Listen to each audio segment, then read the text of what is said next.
Hey, how's it going? This is DayShawn show, and that's Jonathan Gray for the John Gray show. Messing up my name already, I see. Hey, Beautiful. shut up. But anyway, we're about to review Beyond Two Souls. You know, I like this and all, but yeah. Hold it up, man. They know what the cover looks like, and they know what the game is called. You just said the title. It's perfectly normal. So, yeah. So far since you played the game, what you thought about it? Could have been better. I mean, I liked it. It was more like an interactive movie, but the way it was playing, it actually played really good. It was like way better than Heavy Rain to me. Listen, I'm trying to find a way to say this without ranting on for a good half hour. So, pretty much, I'm gonna say this. It's basically the thing of Indigo Prophecy and Heavy Rain just thrown together. If you take basically the button commands from Indigo Prophecy and put those in there, and then take the whole button holding things from Heavy Rain and put them both into one game, you basically have take some things from that GameCube game Geist. And then sort of just put that in there too for some of the ghost commands. Then yeah, it's perfect. Then yeah, it's basically all three of those games just mushed together to make this crazy, incoherent story, which basically kind of tells me things late. So, I mean, the whole story was completely discombobulated. I mean, you couldn't actually pinpoint what time it was, how old she was. And anything, it's hard to actually paint the story together to actually figure out exactly what this game is about. Besides a girl that's trying to find herself and try to use her powers and kind of understand why she have her power. But most of her misses, it was just the sake of doing them to me. I couldn't even sit there so what is this completely about? That's why I actually broke down the game is about. And then you will pause for a second because you wouldn't know because it's everywhere. And that's the problem with the game because it never actually paint a picture. It never got a straight path of going. I mean, if it started off when you were a kid and just worked the way around, or when you were having sex with Ryan, he touched her on the side of her body and he got a scar, and she had a scar there. Then how you get that scar? And then flashback back when you were a kid would have made more sense. Here's my biggest... Here's basically the example that I have to put here just so people can understand this. I know people have seen this in trailers and everything, but yeah, she was homeless for a point in the story. Right. And here's the key thing here. There's a part where basically she's trying to kill herself and jump off this little she's trying to jump off the bridge and onto the freeway. Aiden doesn't let her.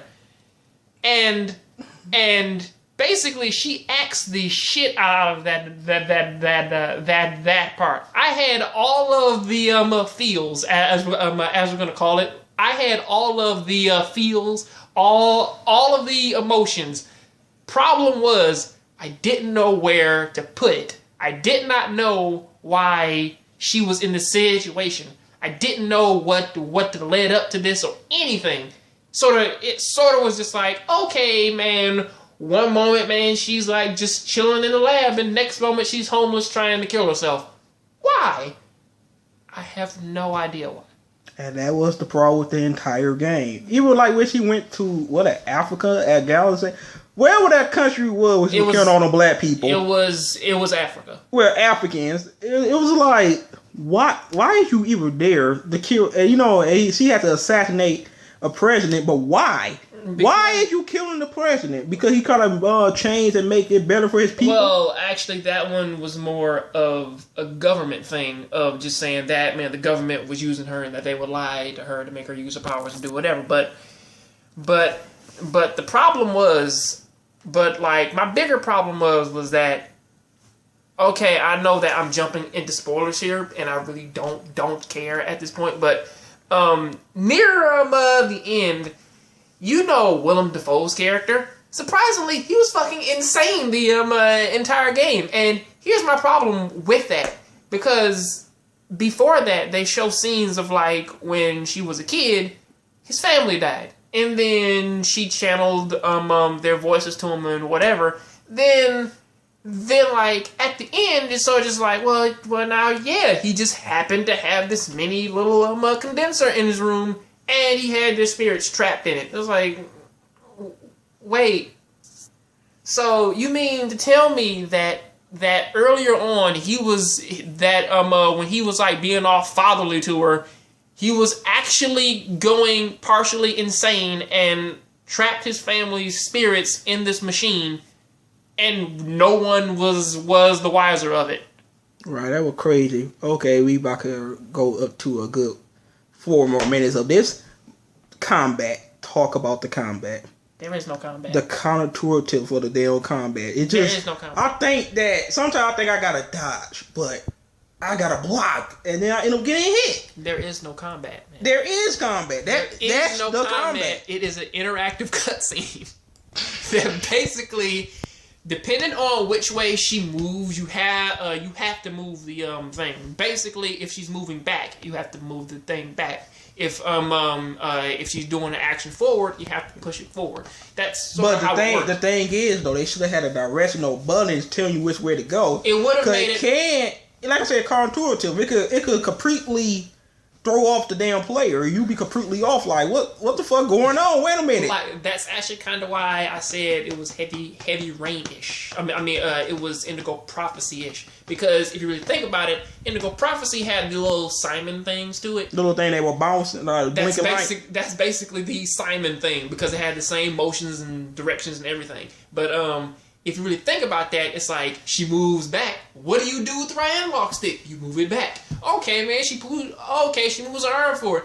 What do? Move her arm forward. All right, cool. The only real problems that I had with that was when she was like trying to like kick or something, because sometimes you're supposed to push it forward, sometimes you're supposed to push it down. Really not all that understandable when you gotta like reload it and do it all over again. And the higher point of the game is Ellen Page. She did a stellar job at acting. She did a really good job. She's still really an Emmy for this shit. She did a great job, man. She'll get a Grammy. She did a great job with that, man. And fuck that guy Ryan. All right, fuck him. Ain't a lot of ass shots in this game too. FYI, I kind of noticed this when I a lot of ass shots. No. When I played it, and I Sermon was a 20-something girl who looked like Ellen Page. Apparently, a guy lied, man, to me once, and he kept telling me he loved me, but hey, I was kind of a bitch and was like, I don't fucking love you. Get the fuck away from me. So yeah, I took massive joy in doing that. Even when you guys my playthrough at the party, she was a little whore. She kissed old boy, let him grab her ass, and she was drinking and smoking weed. Oh yes, I also have to speak on this. I hope we have time, but if you know somebody who has supernatural powers, would you burn them and throw them into a closet? Would you do that? Because I found that to be the dumbest shit ever. And also, revenge. But no, you're saying it wrong. It's revenge. That's what it is. Because like as soon as that button came up, I never hit the X button harder. I think I almost broke my controller when I did that. But anyway, final DeRoda, what do you give this game? I give it a 7. I give it an 8.5. No. We got mid review, but it was, like I said, it's a great story. The graphics was beautiful. It's just the combat and the disjointed storyline. That's the only problem I had. Well, now, if you go into chapters, you can kind of like just piece everything together because it's making a line. But the thing about it though is that like once you beat the game, you know it all. Right. So anyway, you guys, make sure you guys like, comment, and subscribe. Rate, comment, subscribe. Hit the little like button to add them. And check out his channel. It'll be in the description below. Have a good one, you guys. Yep.